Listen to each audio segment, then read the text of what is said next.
The Honorable Minister, Evelyn Anite, the International Chairman of the Rohana Community,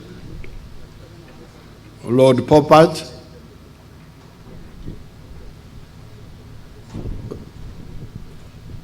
Sudhir Paredia, the chairperson of the Rohanas in Uganda, and all the people who are here.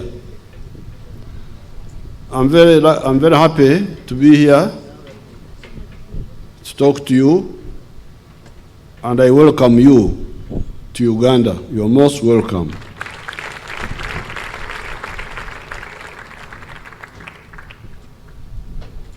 The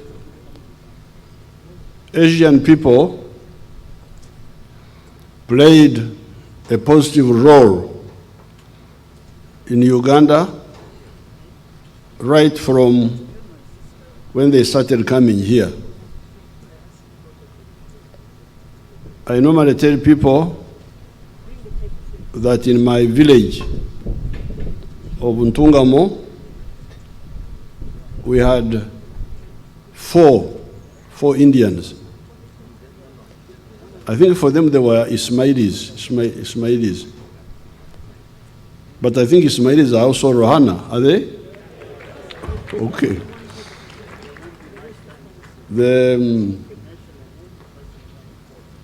We had the one we called Budara.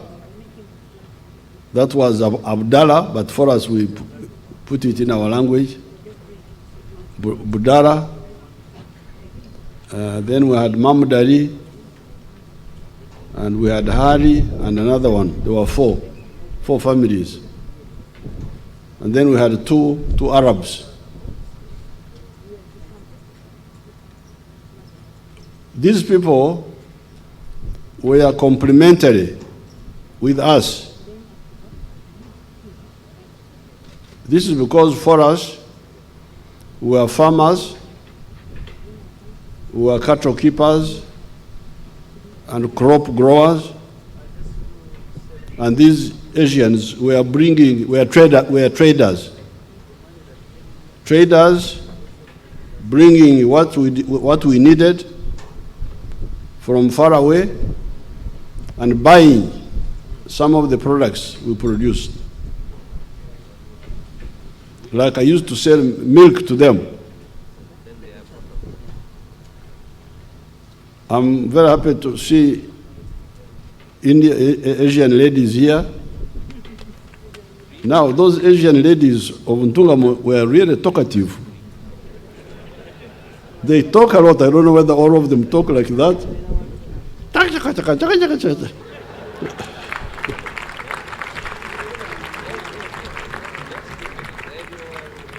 But really, we had a very good relationship, with a very productive, symbiotic relationship with the Asian people. It was therefore rubbish for people like Idi Amin, who were parasites. You see, parasites, the ones who are not involved in wealth creation, are the ones who create sectarian conflicts. Because Idi Amin had never been involved in wealth creation. He was not a farmer, he was not a cattle keeper, he was not a manufacturer, he was just a colonial soldier. I don't think even his family was involved in wealth creation. So we, like myself, who was involved in wealth creation, there was no way I could see the presence of the Asians as a problem, because it was a service to us. They were bringing services we didn't have, but needed, and we were also giving them what they needed. So therefore, like for that area where I come from, I'm happy now to see people like Lato, the milkman. Is he here? Ah, he's there now. So that now is now doing in a modern way what me and Budara and his talkative wife were doing in 1952. 1952, I would carry the milk from my father to Budara's wife when I was just like 6 years or something like that. But now, Lato is processing milk in a modern way, in a very large, on a very large scale. And Mr. Lato, we have got a market for you, not only here in East Africa, but recently we were in Algeria. They need your milk.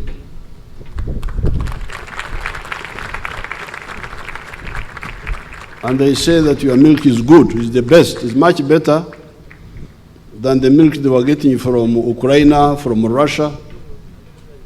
They are now going to buy Ugandan powdered milk. That's what they like most. So therefore, sit down.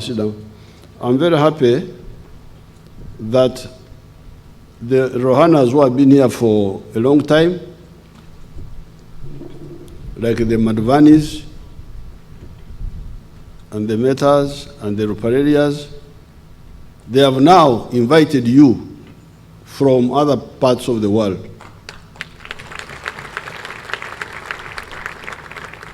I thank them so much because this economy of Uganda can grow very fast to have a $1 trillion economy if you add value to all our raw materials. Because now we have got a large spectrum and quantity. We have got a wide spectrum and great quantities of raw materials. Now, part of the problem of Africa, when you hear that the economies are still low, still lagging behind, where there is no lack of peace, the other problem is confining ourselves to producing raw materials only, and not adding value. Now, if you take the example of coffee, I have told the Ugandans a number of times, the coffee business in the world is $460 billion. $460 billion. But all the coffee producing countries in the world, Brazil, Colombia, Vietnam, Uganda, out of the 460 billion, they share only $26 billion. The rest, 440 billion, is taken by others from the coffee value chain. And that's why we are saying now, and why is this? When we produce a kilo of coffee, when we sell a kilo of coffee beans, we get $2.5 per kilo, if the quality is good. But when somebody roasts and grinds and packages that same amount of coffee he gets $25. So for what we get $2.50, somebody else gets $25 from our product. And all the jobs are exported, because all that value addition level comes with jobs. Roasting, those are jobs. They go away. Grinding, the jobs go away. Packaging, the jobs go away. The same with textiles. You can go industry by industry. If you take textiles, textiles has got about 7 levels of activities around cotton. The problem of Africa is that we have been growing the cotton, which is level 1, and then harvesting it and ginning the cotton.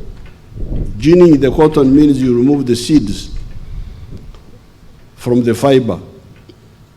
And then Africa ends there. The cotton is exported as what they call lint cotton in bales.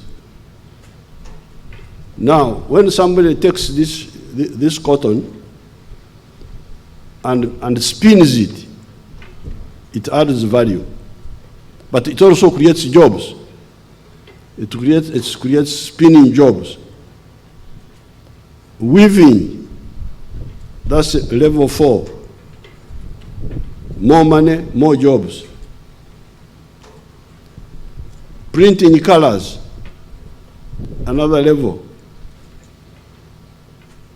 Tailoring, another level of value addition and job creation. And then the byproducts from cotton, including gunpowder. Many people don't even know that gunpowder is from parts of the cotton fiber. So here in Uganda, we are clear about this, and we are moving. And we also have our scientists. Our scientists are very active. They are making a lot of inventions, and we support them to get patents. But they don't have money. They have brains and knowledge, but no money. So they depend on the money from the government. But the government has got so many other things to do. So you find that, for instance, we have been supporting our scientists in the banana sector, because the foods you eat in the rest of the world are not good foods. Like this wheat, people eat wheat flour. But wheat flour, recently people were crying, oh, Ukraine, no wheat. I said, why are you crying? Me, I don't eat bread. I don't know when I last ate bread. It's a long time ago. Because I eat our foods here. They are very good, very healthy. Like wheat has got, what do you call it? There's a way they call it. Something, gluten. That wheat has got something called gluten, which is not good for human health. Here, we have got banana flour, gluten-free. And with potassium. Potassium is good for the heart muscles. That's why you find the women here in Uganda are very fat, but they don't die from heart attacks, because the potassium helps them. So, therefore, in order to rapidly, this economy can quickly become a first world economy. It is now entering the middle income level, but it can even go faster. Why? Because the raw material base is already big. Like coffee. Coffee, we are producing almost 9 million bags of coffee. And we are earning about $900 million from that. But if you add value, it can bring in 10 billion. The same quantity can bring in 10 times more money than it is bringing now. The same with cotton. I'm glad we are moving on steel, because we have been relying on recycled steel. Fortunately, Idi Amin had bought a lot of tanks from Russia, and we have been smelting them, but they were running out now. So we needed fresh steel from the iron ore, which we have, which is one of the best. For a long time, we didn't have investors. But now they are rushing in. We've got, I think, about 4 or 5 going to develop a steel industry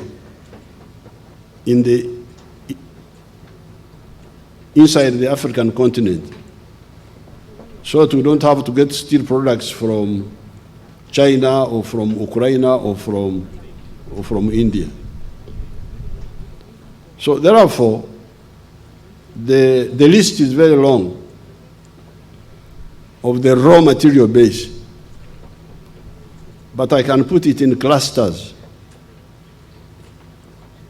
As you see, the first cluster is agro-processing. Like we have had Lato dealing with milk, we need other people to deal with beef. We have already done some little work with leather, but more can be done. Then we have fibers, cotton and other fibers. Then we have starch from bananas, starch from cassava, starch from other crops. Then we have fruits. Then we have all sorts of agricultural products. They can give you the list, so that the oil seeds, they can give you the whole list. So that's one cluster of raw materials on which we want value addition. And then the other sector is minerals. I've told you about iron ore, steel. You have heard about phosphates. You have heard about copper. I'm glad I had somebody from Congo talking about cobalt, the gold,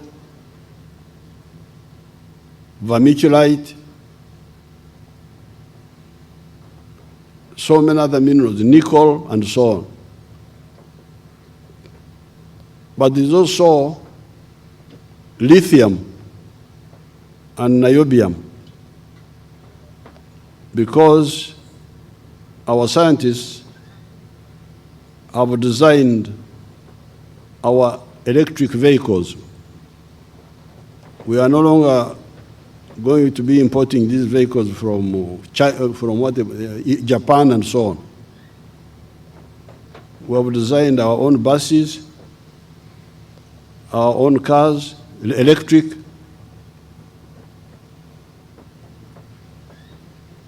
That's why I told some people who are talking of assembling, I said, no, don't tell me about assembling anymore. I don't want to hear assembling. Because assembling means somebody manufactures everything and you come to put together here. That one I would not accept. It must be manufactured here and fabricated here. Maybe we may bring some few parts some few parts. So, our scientists have already designed, and they're already moving on the road, those vehicles, they're already moving. But we want now to produce lithium batteries, because those vehicles need electric batteries. And we shall have to,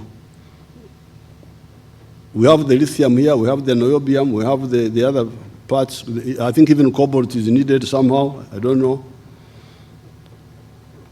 to make those batteries here. So that is the second cluster of raw materials, the minerals.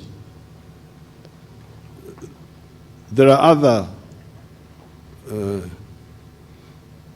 the Chinese people, you said the Rohana have got a nose for smelling money, but the Chinese have got sharper noses. Because they are calling me every month to come and open a factory. The other day I was called to open a factory of ceramic tiles. They had already built it. How did you know that Uganda needed ceramic tiles? I was asking the Chinese. Said, no, we started because the Ugandans were importing ceramic tiles from China.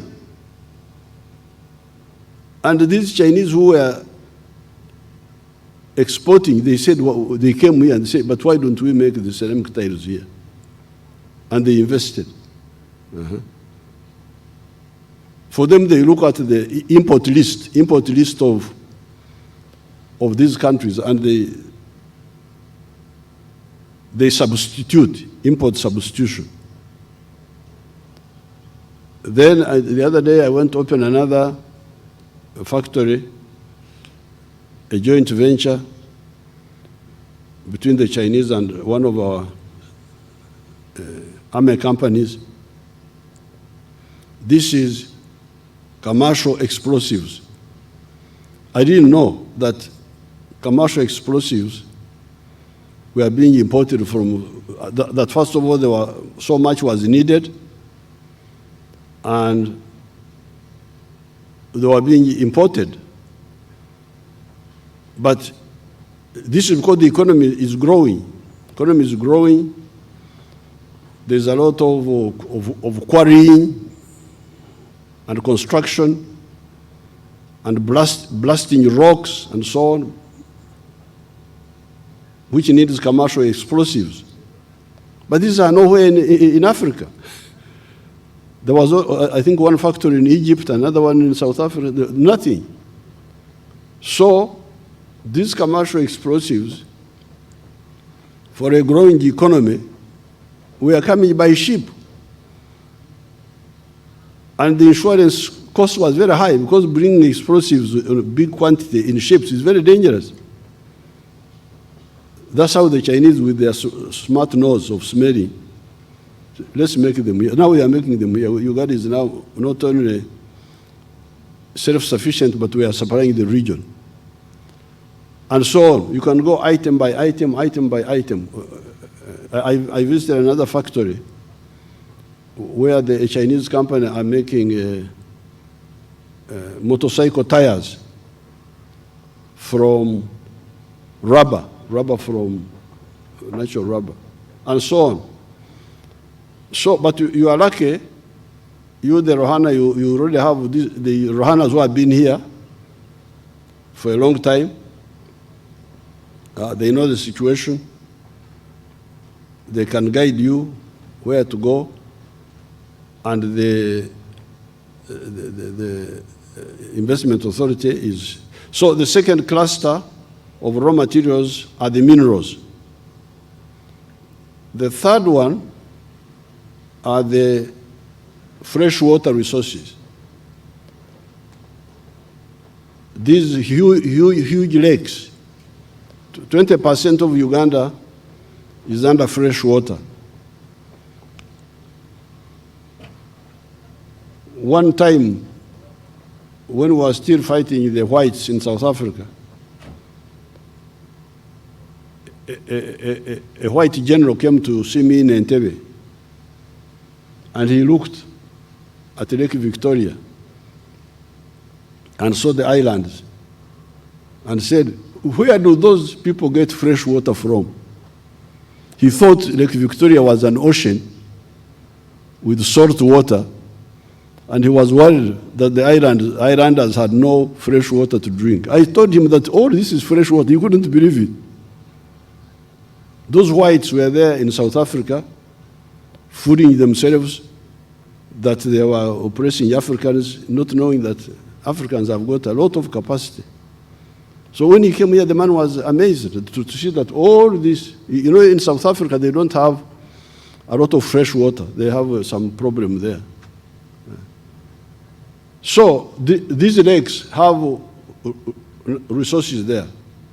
Yes, there are factories, there are quite a number of factories, but we need more. If you take, for instance, I hear the global demand of Nairo patch, enuni. Enuni is what in English? Enuni. Walwa Baganda wano. And there's a part of the Nairo patch which is very, very precious, apparently, somewhere. Enuni. Tuna Baganda wano? We don't have.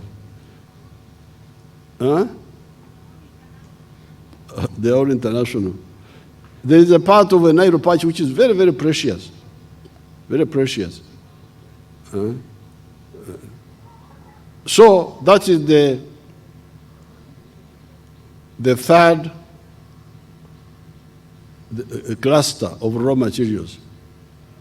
Then the fourth one are the forest products.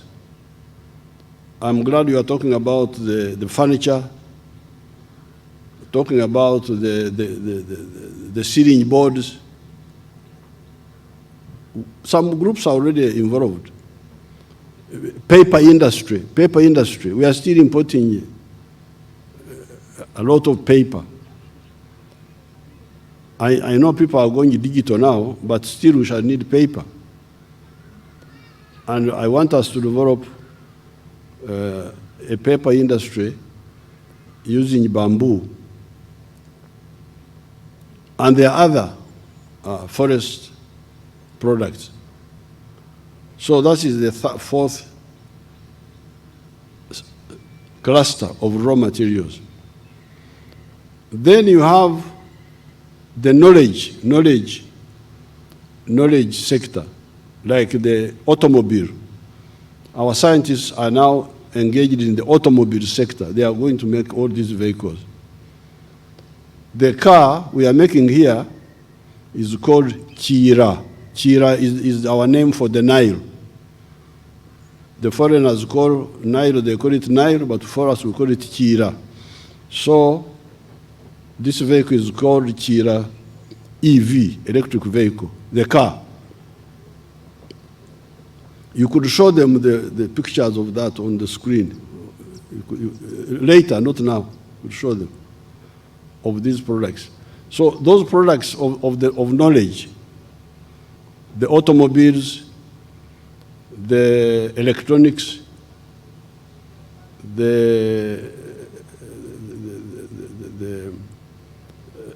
that's another whole area that needs investment. Then you have the pathogenic, what we call the pathogenic economy. The human diseases are a problem, but they are also an opportunity. Again, there we are very busy with our own research, we are developing our vaccines, and we are developing our medicines from these herbs. Like when we had corona, our scientists discovered one substance called Covidex, and it saved a lot of people. That's why here we lost not so many people. We lost 3,600 people from corona.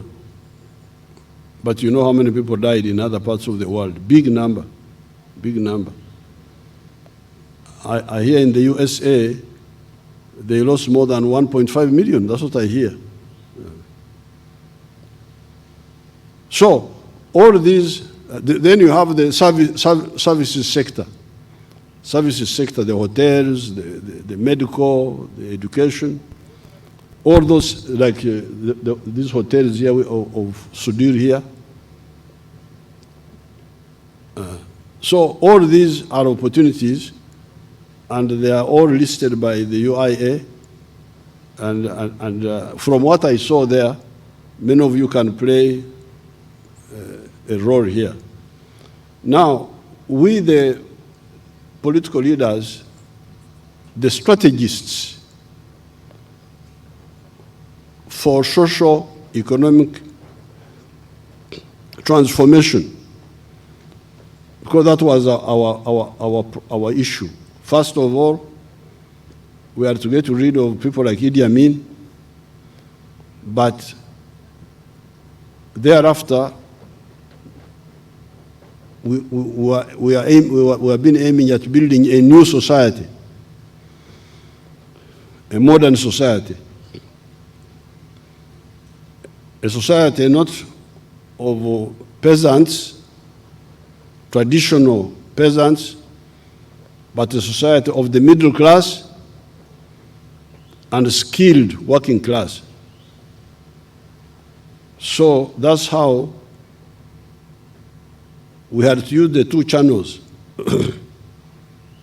Use the channel of education, education for all, but also use the channel of business. Because once people enter the money economy, they become new players. Africa is very, very rich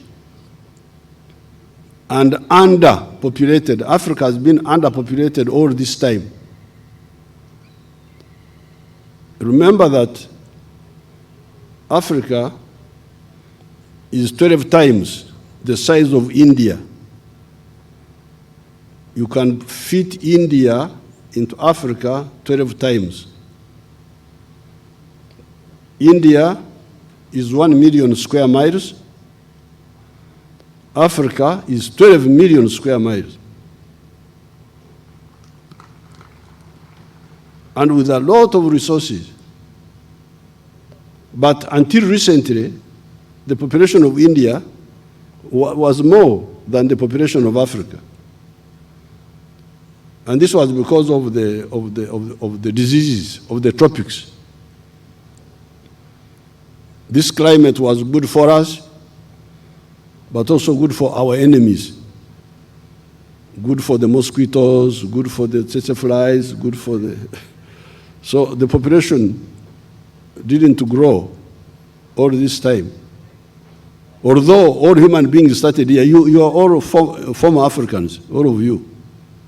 You are all black one time, then you lost your color when you went away.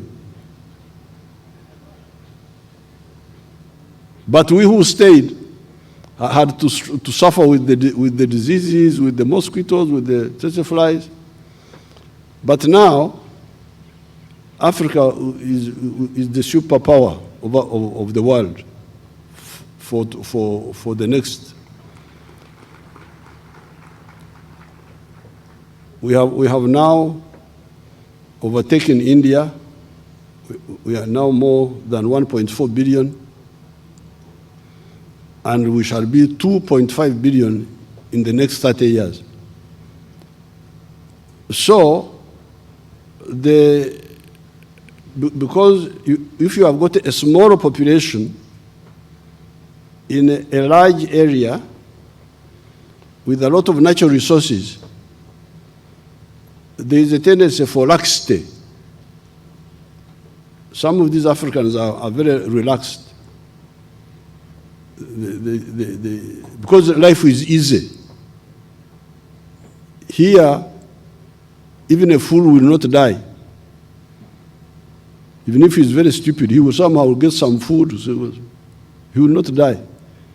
In other parts of the world, if you are stupid, you die. But now, our struggle was to wake up our people, to tell them that no, don't go on with working only for the stomach, because that was part of the problem. Working only for eating, working only for home consumption. We've been telling our people to say, no, work for home consumption, but also for the pocket, for the money. And we are really moving. But apart from that, we had now to organize them. Because although Africa is huge, population is now going to be big, but it had been fragmented into colonial states. Uganda, Kenya, Rwanda, Burundi, Tanzania. So when we got a chance to be in leadership,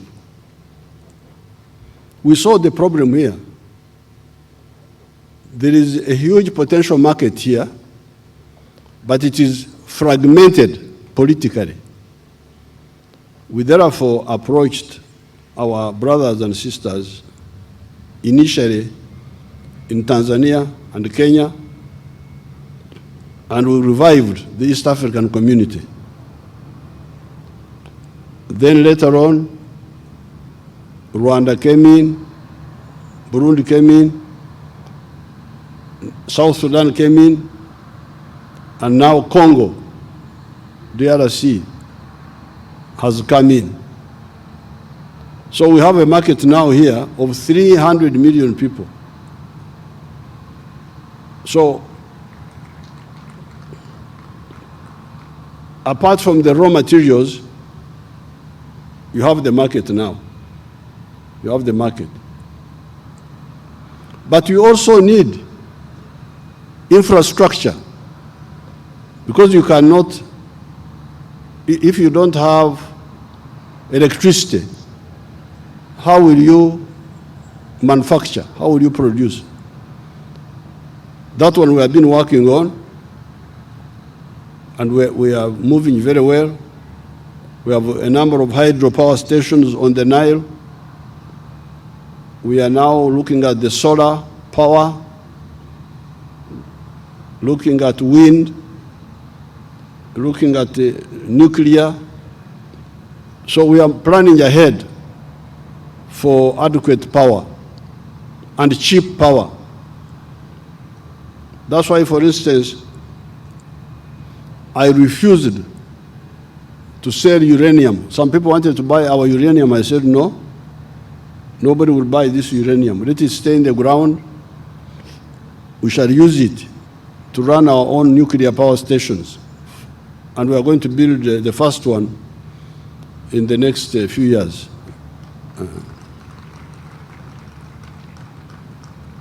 Then the other element of infrastructure is transport. That's why we are working with Kenya, with Tanzania, on the new railway. They have built new railway systems in Tanzania, in Kenya, and we are going to build similar ones here, the standard gauge railway, from Kampala to Malaba, and from Kampala to Kasese, and from Kampala to the border with Sudan. Plus this water body is a very good transport system. So that we deal with the 4 cost pushers for business: electricity, transport, cost of money in banks, and cost of labor. The cost of labor is still low. So it is the other three which we have been targeting. So therefore, especially where we are going, it will be very easy for you and very profitable to make money here. And since you say the Rohana have got good nose for smelling money, but I think you need to compete with the Chinese. We will have to see who has got sharper nose. You are most welcome here. There is one of your people, the chairperson of the Indian Association. That young man has got a very good summary. He says Uganda is the land of the 3 Ps. Peaceful, pleasant, and profitable. That's what he always tells me. So that is your Uganda. You are most welcome, and I wish you good luck. Thank you very much. Thank you, thank you, thank you. Let us put our hands together and clap.